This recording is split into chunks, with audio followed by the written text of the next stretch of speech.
Hi boys and girls, welcome to the first video of the new year. Shout out to Erin for letting me live my Disney trip through her. I hope you had a fantastic time. I can't wait to hear more details, and don't worry, you will eventually get more back to reality as time passes. I promise. It's hard though. Alright, so Pythagorean Theorem. Today in class we talked about what the theorem is, and we talked about how it works.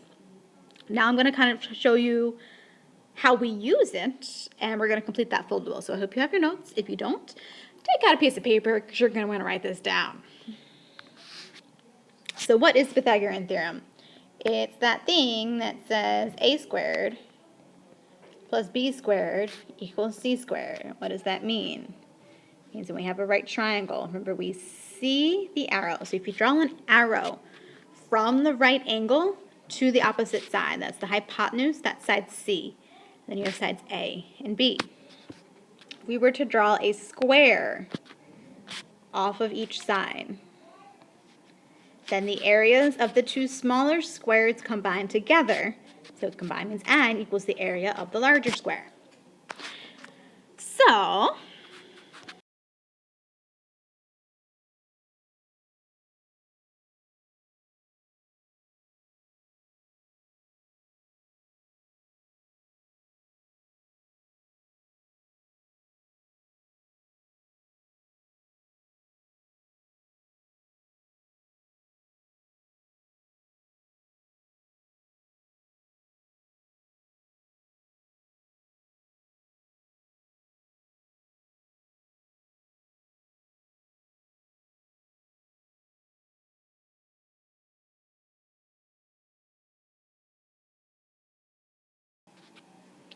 we're going to skip those first few questions, and we're going to start with numbers 5 and 6. We'll do those first few questions later on in the week. So Pythagorean theorem, when we have a right triangle, you can find a missing side length as long as you're given 2 of the side lengths. So we have 2 here. You can find the missing side length by using that theorem, a squared plus b squared equals c squared. So for number 5, first thing you want to do is draw an arrow from the right angle. And 5 and 6 are both solving for the length of the hypotenuse. The hypotenuse is that side across. Remember, we draw an arrow and we see the arrow, so that's side C. And we can say this is side A, and this is side B. So we will plug everything into our a squared plus b squared equals c squared. So we replace A. A gets replaced with 35. So we have 35 squared. B gets replaced with 12. So we have 12 squared. C stays as c squared. When we write it though, so it's not pretty C, because we don't know what side C is yet. Then you'll square them. So 35 squared is 1,225. 12 squared is 144, and that's equal to c squared. You'll simplify them by adding them together. We get 1,369, and that's equal to c squared. We're solving this equation, so we need to get c alone. C is not alone yet. Remember, we talked in class yesterday about how to do the inverse of squaring a number. So what is the inverse of squaring c? What this statement right here means is that the area of the square that would be over here on the side of c, the area of that square would be 1,369. How can we find the side length now? What's the inverse of squaring the number? That's right, you're going to take the square root of both sides. So the square root of 1,369 is 37.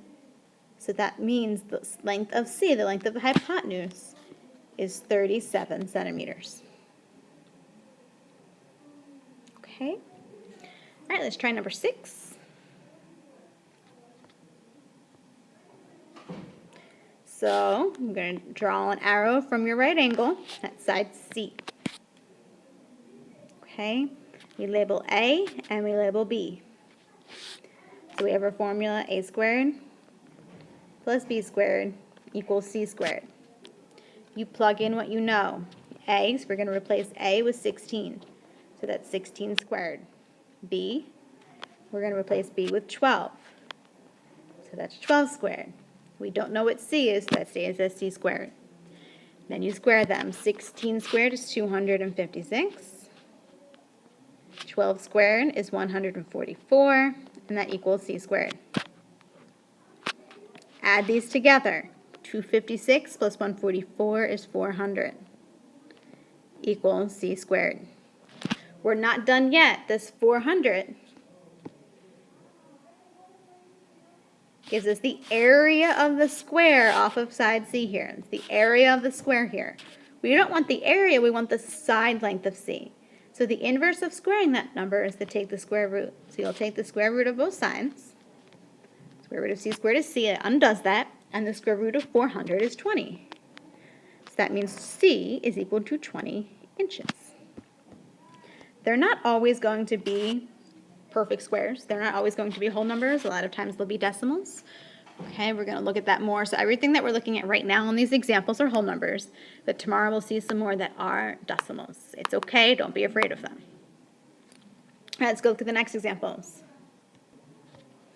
All right, so 7 and 8. Now we're not finding the hypotenuse, we're finding a leg because we're given the hypotenuse.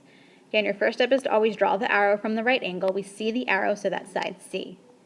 Label your other two sides. So we're going to plug in a squared plus b squared equals c squared. We don't know what a is, so that stays as a squared. B is 28, so that's going to be plus 28 squared. And c is 35, so that's 35 squared. Now you'll go ahead and you'll square. A squared stays a squared. 28 squared is 784. And 35 squared is 1,225.